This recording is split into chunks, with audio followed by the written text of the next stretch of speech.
Queridos pacientes e seguidores, hoje eu dedico o dia a vocês. Hoje é o Dia Internacional da Luta contra o Reumatismo. Mas nós temos que lembrar que reumatismo não é uma doença. Reumatismo é um termo que se refere a muito mais de 150 doenças reumáticas que comprometem as juntas, os músculos, a coluna, podendo também comprometer o cérebro, os pulmões, os rins, o coração e seus vasos sanguíneos. Dentre as doenças reumáticas, nós temos as doenças reumáticas inflamatórias autoimunes, como a artrite reumatoide, o lúpus eritematoso sistêmico, a esclerose sistêmica progressiva, a dermatomiosite e a síndrome de Sjögren. Também temos as doenças por depósito de cristal, como a condrocalcinose e a gota, as doenças de desgaste da cartilagem articular, conhecidas como bico de papagaio, que é a osteoartrose. Também temos as grandes síndromes de amplificação dolorosa, como a fibromialgia, as síndromes da dor miofascial.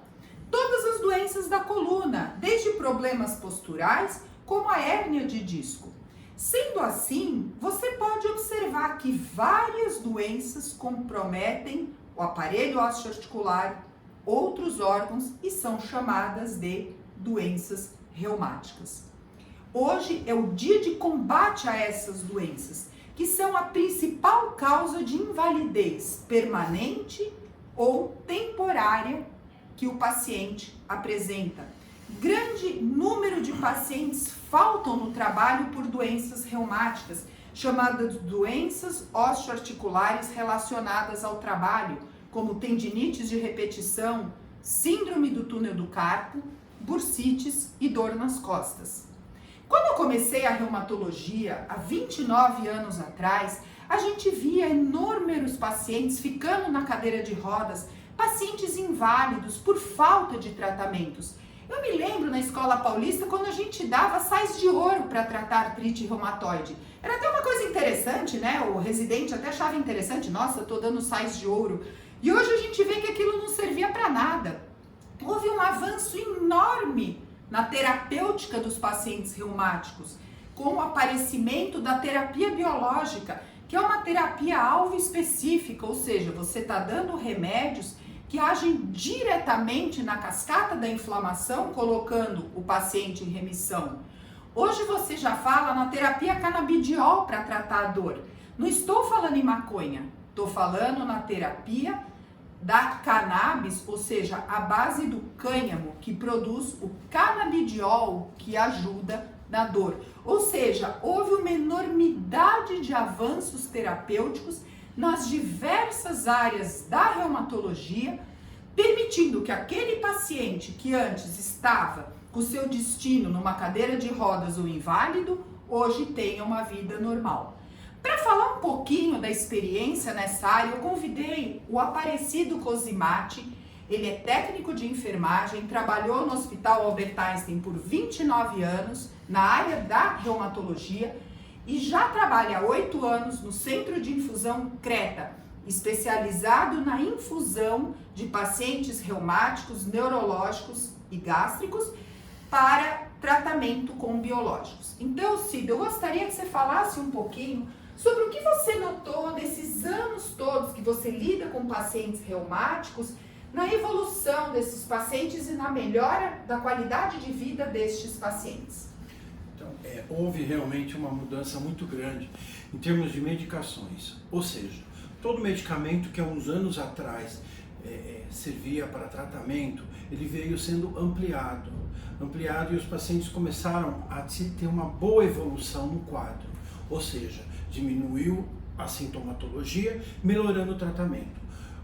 Adjunto também com a liberação de convênios, liberação de governo para que as pessoas todas tenham aquela oportunidade de tomar ou de receber esse medicamento. Poxa, isso que o Cido falou é muito importante. Hoje, todos os pacientes têm acesso, seja pelo convênio ou seja pelo Sistema Único de Saúde. Todo mundo tem acesso a tratamento. Então você, paciente, Não fique satisfeito, não se conforme em ficar com dor, em ficar inválido. Hoje todo mundo tem acesso ao tratamento. O Cido lembrou isso muito bem.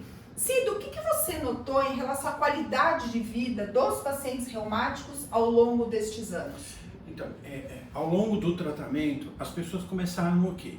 A ter uma melhora muito grande dos sintomas. E isso melhorou o quê? A autoestima. Esse paciente começou a ver que ele tinha oportunidade de exercer um trabalho. E isso foi melhorando. Por quê? Porque antes ele ficava sujeito ao quê? A uma cama, a dor, a médico, a hospital. E de repente, com o tratamento dos biológicos, que são muitos, e os biológicos eles foram se ampliando de uma tal forma que você tem para vários tipos de patologia. E ao longo do tempo, tem muito mais medicação que possa abranger todos os sintomas, com efeito colateral pouco, que antigamente não tinha, o efeito colateral era muito grande. Hoje não, você tem os medicamentos específicos para cada tipo de patologia. E isso ajuda muito, a qualidade de vida da pessoa melhora a autoestima, ela tem o poder grande de fazer muitas coisas e voltar a viver e ter uma vida boa e saudável e plena. Isso que o Cido falou é extremamente importante. Eu me lembro, né, Cido, no Einstein a gente chegou a fazer vários programas, inclusive para funcionários, para conscientização das doenças reumáticas, da importância não só do remédio, mas dos cuidados posturais no dia a dia que a pessoa tem que ter, desde a hora que ela acorda, que ela vai escovar o dente, que ela veste uma roupa, que ela vai trabalhar. Vamos lembrar que nas doenças reumáticas, não só o remédio, mas a mudança do estilo de vida, o controle do emocional, o controle da postura, exercícios físicos regulares, também são muito importantes para o tratamento. O Cido participou comigo na época, a gente fez vários programas de conscientização e isso foi muito legal. Então, querido paciente, querido seguidor, se você tem uma dor, se você tem um problema reumático, não desista. Procure o reumatologista e procure ter uma vida saudável e uma vida normal. Isto é o que eu deixo de mensagem no dia 30, Dia Internacional de Combate às Doenças Reumáticas.